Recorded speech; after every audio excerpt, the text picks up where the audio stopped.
जय हिंद प्यारे बच्चों क्लास 6 के मैथ के हाफ ईयरली एग्जामिनेशंस के लिए आपके लिए एक और वीडियो लेकर उपस्थित हुआ हूँ। इस वीडियो के अंदर हम 4 उन डिफ़िकल्ट क्वेश्चंस को डिस्कस करेंगे जो मैक्सिमम 4 या 5 नंबर में हर बार हाफ ईयरली एग्जामिनेशन में पूछे जाते हैं। तो आइए शुरू करते हैं आज का यह video. Question number 1, in a class test containing 10 questions, 5 marks are awarded for every correct answer and -2 marks are awarded for every incorrect answer and 0 for question not attempted. Mohan gets 4 correct answer and 6 incorrect answer. What is his score? Reshma gets 5 correct answer and 5 incorrect answer. What is her score? Hina gets 2 correct answer and 5 incorrect answers out of 7 questions she attempts. What is her score? Clear? तो पहले इस question को समझ लीजिए कि question है क्या।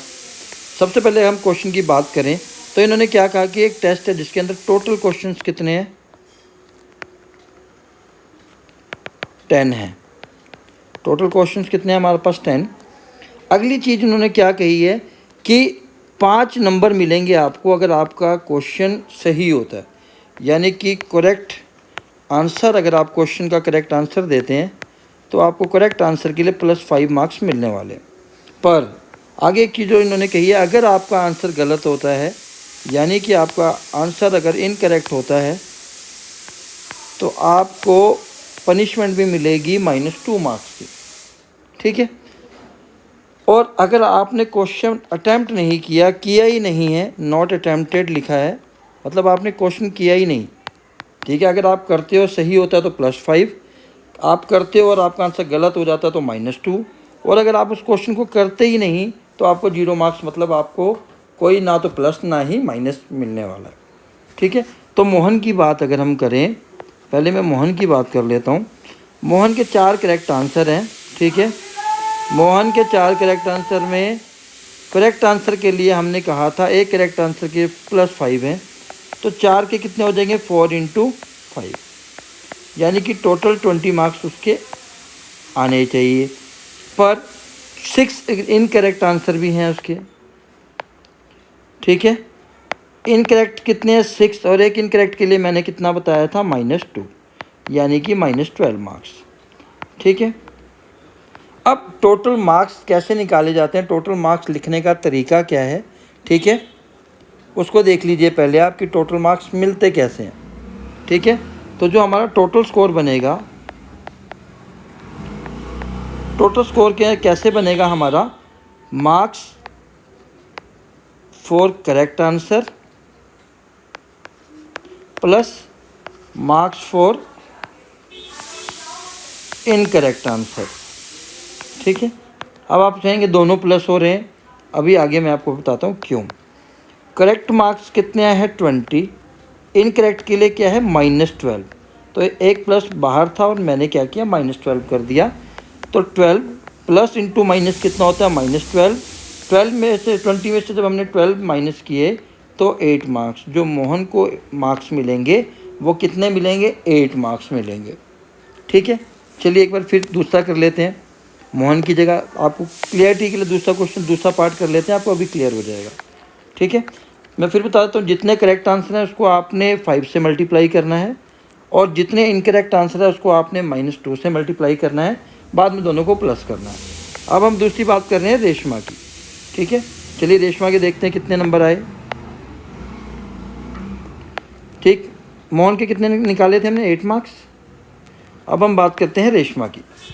रेशमा के 5 करेक्ट आंसर्स हैं और 5 इनकरेक्ट हैं, ठीक है। 5 करेक्ट आंसर के लिए रेशमा को मार्क्स मिलेंगे 5 × 5, क्योंकि एक करेक्ट के हमारे पास 5 है, यानी कि 25 मार्क्स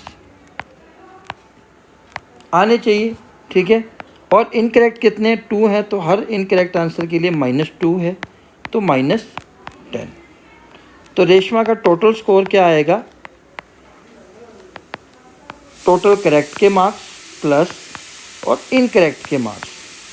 करेक्ट के 25 थे, इन प्लस इंटू माइनस क्या होता है, माइनस, तो टोटल 15 मार्क्स मिलेंगे रेशमा को।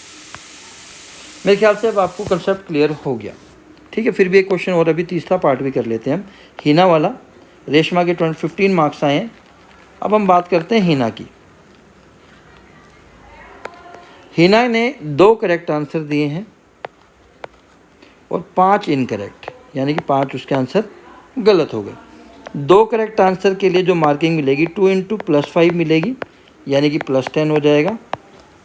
और 5 इनकरेक्ट आंसर के लिए जो मार्किंग मिलेगी 5 इंटू -2, यानी कि -10 हो गया। और 3 क्वेश्चन उसने अटैम्प्ट किए ही नहीं, तो उसका 0 है, क्योंकि कोई क्वेश्चन अटैम्प्ट नहीं किया तो 0 मतलब कोई मार्क्स नहीं मिलेगा। तो 10 उसके करेक्ट के मिले और -10 उसके इनकरेक्ट के थे। जब इनको आप प्लस करेंगे 10 - 10 कितना हो जाएगा, 0। ठीक है, तो हिना को कितने मार्क्स मिले, 0 मार्क्स। ठीक, मिलने उसको कितने चाहिए थे वैसे 10, लेकिन -10 उसने गलत भी किए हैं, तो 0 मार्क्स मिलेंगे हिना को। आई थिंक ये क्वेश्चन आपको क्लियर हो गया। ठीक है, टोटल मार्क्स आपने कैसे निकालना है मैं फिर बता देता हूँ। टोटल मार्क्स के लिए आपको क्या करना है, करेक्ट आंसर्स के मार्क, ठीक है, प्लस इनकरेक्ट क्वेश्चन के मार्क्स। अब ये प्लस में होता है और ये माइनस में होता है, तो प्लस इंटू माइनस माइनस हो जाएगा, प्लस माइनस, प्लस में से माइनस वाला आपने क्या कर देना है, माइनस कर देना। क्वेश्चन नंबर 2 की बात करते हैं। अ ट्री इज़ ब्रोकन, पहली बात आप मान लीजिए कि ट्री है, ठीक है। A tree is broken at height of 5 metre, एक पेड़ है जो 5 मीटर की हाइट पर जाकर टूट जाता है। सपोज करिए हमारा ट्री यहाँ से ब्रेक कर गया, यहाँ तक की जो हाइट थी वो 5 मीटर है, ठीक है। अब ये ट्री टूटा यहाँ से, अभी टूटेगा तो इसका हिस्सा ज़मीन को टच करेगा, आगे वही लिखा है, from the ground and its top touches the ground at 12 metre from the base of the tree. अभी यहाँ से टूटा, तो यहाँ से टूटने के बाद जो इसका टॉप है वो ज़मीन पर टच कर रहा है, क्योंकि यहाँ से टूटेगा तो ज़मीन पे गिरेगा। ठीक, ज़मीन पे गिरना कितनी दूर गिरा, इस पॉइंट से, बेस इसका ये है जिसको मैं ग्रीन से बना रहा हूँ, ये बेस है। इन्होंने कहा कि ये बेस से 12 मीटर की दूरी पर जाकर ज़मीन को टच कर रहा है, ठीक है। Find the original height of the tree. इस क्वेश्चन में बहुत से बच्चे गलत करते हैं। कहाँ क्या गलत करते हैं, वो सिर्फ इस पोर्शन की लेंथ निकाल देते हैं। ठीक, मैं आगे बताता हूँ क्या होगा। जब ये वाला पोर्शन ऐसे बन रहा तो ये 90 डिग्री का एंगल बन रहा है। 90 डिग्री का एंगल बनते ही इसमें कौन सी थ्योरम लगेगी, पाइथागोरस। ठीक है, पाइथागोरस थ्योरम क्या होती है, पाइथागोरस थ्योरम लगती है किस में है, राइट एंगल ट्रायंगल में लगती है। राइट एंगल ट्रायंगल कौन सी होती है, जिसके अंदर एक एंगल 90 डिग्री का होता है, तो इसमें 90 डिग्री का एंगल है। पाइथागोरस थ्योरम कहती क्या है कि लॉन्गेस्ट साइड का स्क्वायर, लॉन्गेस्ट साइड का जो स्क्वायर होगा वो बाकी दो साइड्स, साइड 1 और साइड 2 के स्क्वायर और प्लस के इक्वल होगा। अब हमने इनको नाम दे रखे हैं, जो लॉन्गेस्ट साइड होती है 90 डिग्री के सामने, उसको हम कहते हैं हाइपोटेन्यूज, जिसके लिए हम एच लिखते हैं। बाकी दो साइड हमारे पास परपेंडिकुलर और बेस है। ठीक, अब यहाँ पर आपके पास ये मान लीजिए बेस है और ये पी है और एच आपको निकालना है, तो आपने कुछ नहीं करना, सीधा वैल्यू पुट करनी है। एच की वैल्यू हमें नहीं पता है तो एच को ऐसे ही रहने दीजिए। पी की वैल्यू हमें पता है 5 है, 5 का स्क्वायर, ठीक है। यहाँ पर सेंटीमीटर मीटर भी है, लगा देता हूँ। बी की वैल्यू 12 मीटर है स्क्वायर। एच का स्क्वायर एज इट इज़ रहेगा। 5 का स्क्वायर पहले बच्चों 25 होता है, साथ में स्क्वायर मीटर आ गया। 12 का स्क्वायर 124 स्क्वायर मीटर होता है। फिर एच का स्क्वायर एज इट इज़ रहेगा, 25 + 144 होता है हमारा 169 स्क्वायर मीटर। जब आप एच का स्क्वायर हटाएंगे तो यहाँ पर लग जाएगा स्क्वायर रूट, और 169 का स्क्वायर रूट होता है 13 मीटर। अब ज़्यादातर बच्चे अपना आंसर यहीं ख़त्म कर देते हैं, पर मैं आपको एक बार फिर से याद दिलाना चाहूँगा कि जो हमें पूरे ट्री की हाइट निकालनी है, यहाँ से लेकर यहाँ तक तो हमें 5 पता है जहाँ तक टूटी थी, और ये जो हमने ऊपर जो ज़मीन टच कर रहा है ये 13 है। तो टोटल हाइट इसकी कितनी आ जाएगी, 13 मीटर प्लस ये वाला 5। ज़्यादातर बच्चे 13 मीटर आंसर निकाल कर ख़त्म कर देते हैं, पर हमें इसको 18 मीटर तक जाना है और उस ट्री की हाइट होगी 18 मीटर। ठीक है, चलिए क्वेश्चन नंबर 3 की बात करते हैं। ये मैं उन क्वेश्चंस को आपके सामने लेकर आया हूँ जो कि बहुत इंपॉर्टेंट क्वेश्चन है, शायद आपको हासिल में इनमें से कोई क्वेश्चन देखने को पेपर में मिल जाए।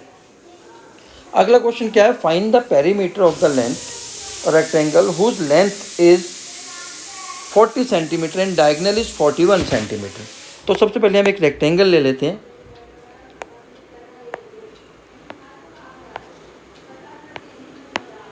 ठीक है, एक रेक्टेंगल हमने ले लिया। क्वेश्चन के अकॉर्डिंग क्या है, इस रेक्टेंगल की लेंथ हमें गिवन है, यानी कि 40 सेंटीमीटर हमें लेंथ गिवन है, और इसका एक डायगोनल गिवन है। तो सपोज करते हैं ये वाला डायगोनल गिवन है 41 सेंटीमीटर। अब इसका नाम दे देते हैं A B C D.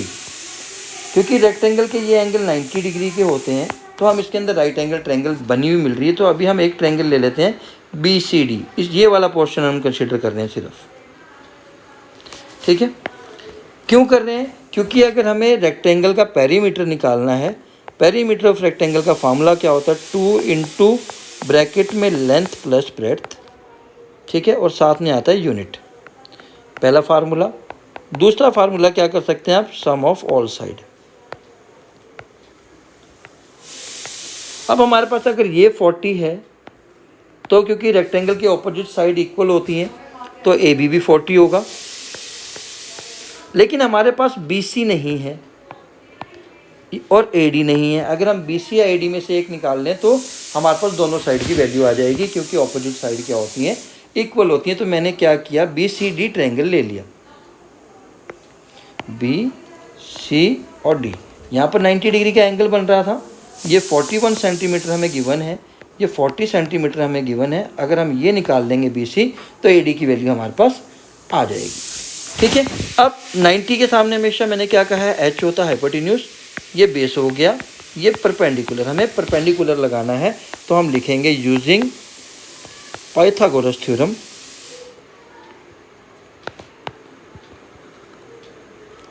Hypotenuse का जो स्क्वायर होता है वो परपेंडिकुलर स्क्वायर प्लस बेस के स्क्वायर के इक्वल होता है। अब हाइपोटेन्यूज कितना गिवन है हमारे पास, 41। तो ज़्यादातर बच्चे हर बार पी और बी की वैल्यू को ही लेके चलते हैं, यही गलती होती है हमारी। पी हमें कैलकुलेट करना है, पी एज इट इज़ रहेगा। बी की वैल्यू हमारे पास 40 का स्क्वायर है, साथ में सेंटीमीटर भी है। 41 का स्क्वायर होता है 1681 स्क्वायर सेंटीमीटर। पी की वैल्यू हमें कैलकुलेट करनी है। 40 का स्क्वायर होता है 1600 स्क्वायर सेंटीमीटर। ठीक है, अब इस 1600 को हम इधर लाकर क्या कर देंगे, माइनस कर देंगे। तो 1681 में से हम 1600 माइनस करेंगे, यहाँ पर बचेगा पी स्क्वायर। अब हमें पी स्क्वायर की वैल्यू निकालनी है, तो 1681 में से 1600 को माइनस करेंगे तो आएगा 81 स्क्वायर सेंटीमीटर। यहाँ से हमारा अगर पी का स्क्वायर हटाएंगे हम, तो इस पर लग जाएगा स्क्वायर रूट। 81 स्क्वायर सेंटीमीटर का इसका आ जाएगा, हमारे पास पी की वैल्यू आ जाएगी 9 सेंटीमीटर। अब यानी कि हमारे पास बी सी की वैल्यू अगर 9 सेंटीमीटर आ गई, तो हमारा ए डी भी कितना होगा, 9 सेंटीमीटर होगा। अब आपने कुछ नहीं करना है। ठीक है, जो हमारे पास फार्मूला था पेरीमीटर का, उस फार्मूले में हमें वैल्यू पुट करनी है। क्या था formula, 2 into length plus breadth, साथ में यूनिट। लेंथ कितनी थी हमारे पास, 40, ब्रेड्थ हमने निकाल दी 9, साथ में क्या है, सेंटीमीटर। 2 इंटू 40 प्लस 9 हो गया 49 सेंटीमीटर, मल्टीप्लाई कर देंगे, आंसर आ जाएगा 98 सेंटीमीटर। तो ये क्वेश्चन बहुत इंपॉर्टेंट बन जाता है।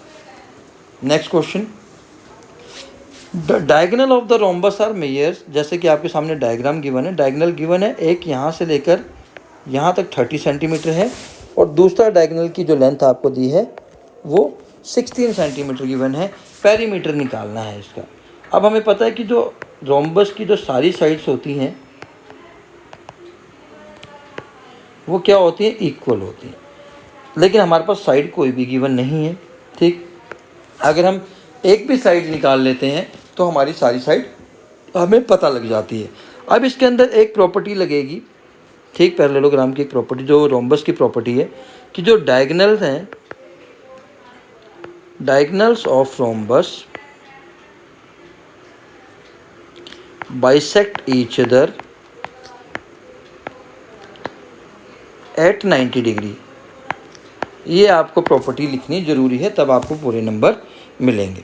अब इसको मैं रब कर रहा हूँ ताकि आपको डायग्राम क्लियर हो जाए। इस प्रॉपर्टी के अकॉर्डिंग क्या होता है कि ये जो पॉइंट है, इस पॉइंट पर जो ये बी ओ, ये दोनों डायगोनल बी डी और ए सी और बी डी दोनों इस ओ पॉइंट पर मिल रहे हैं, ठीक है। इस पॉइंट पे मिलने से ये जो डायगोनल की लेंथ हो जाएगी वो आधी आधी हो जाएगी, मतलब ये 30 था तो ओ सी हो जाएगा 15 सेंटीमीटर और ये वाला हमारा ओ बी कितना हो जाएगा 8 सेंटीमीटर। पहली चीज़ इन्होंने क्या कहा, बाइसेक्ट करते हैं। बाइसेक्ट का मतलब दोनों ही डायगोनल बराबर बराबर हिस्सों में बढ़ जाते हैं। दूसरी चीज़ क्या कहता है कि 90 डिग्री का एंगल बना है। कहाँ पर, यहाँ पर ये बना रहा है 90 डिग्री का एंगल। चारों साइड बनाता है वैसे, लेकिन हमें एक ही लेना है, ये भी 90, ये भी 90 और ये भी 90। तो अभी मैं एक ट्रायंगल ले लेता हूँ, ट्रायंगल बी ओ सी। ठीक, मैं कौन से ट्रायंगल ले रहा हूँ मैं इसको एक बार क्लियर कर देता हूँ क्योंकि आपको ये समझ में आ गया होगा। अभी मैं जो ट्रायंगल ले रहा हूँ, आपको ग्रीन कलर वाली ट्रायंगल ले रहा हूँ, ये बी ओ सी, क्योंकि ये 90 डिग्री का एंगल बन रहा है। मैंने बता दी प्रॉपर्टी। 90 डिग्री के ठीक सामने हमारे पास क्या है, हाइपोटेन्यूज, और हाइपोटेन्यूज क्या है, इस डायगोनल की साइड है, तो हमें एच निकालना है। आपने आगे लिखना है यूजिंग पाइथागोरस थ्योरम।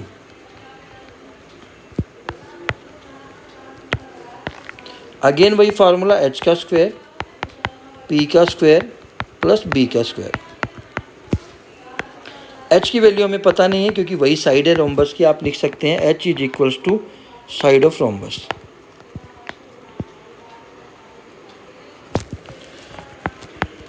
पी का जो स्क्वायर है, पी हमारे पास यहाँ पर है 8 सेंटीमीटर और बेस हमारा है 15 सेंटीमीटर। तो पी की वैल्यू 8 सेंटीमीटर आ गई, बी की वैल्यू आ गई 15 सेंटीमीटर। फर्दर आप सॉल्व कर लीजिए इसको। 8 का स्क्वायर होता है 64, 15 का स्क्वायर होता है 225। इन दोनों को प्लस करेंगे अगर आप तो आ जाएगा 289 स्क्वायर सेंटीमीटर। अब h का स्क्वायर जब हटाएंगे तो 289 स्क्वायर सेंटीमीटर पर क्या लग जाएगा, रूट लग जाएगा, और इसका रूट होता है 17 सेंटीमीटर। h हमारे पास 17 आ गया, यानी कि साइड ऑफ रोम्बस आ गई हमारे पास। ठीक है। अब मैंने कहा था कि ये आपको पेरीमीटर निकालना है इसका, तो चारों साइड इसकी इक्वल होती हैं, तो 4 इंटू साइड कर दीजिए। 4 इंटू 17 सेंटीमीटर कितना हो जाएगा, 68 सेंटीमीटर। तो यही हमारा आंसर था प्यारे बच्चों। ये थे 4 इंपॉर्टेंट क्वेश्चन, बहुत इंपॉर्टेंट क्वेश्चन। फिर मैं कोई वीडियो आपको तुरंत कल की डेट में आपको एक वीडियो और डाल दूँगा जिसमें हम और इंपॉर्टेंट क्वेश्चन को डिस्कस करेंगे। आज के लिए इतना ही। जय हिंद, जय भारत।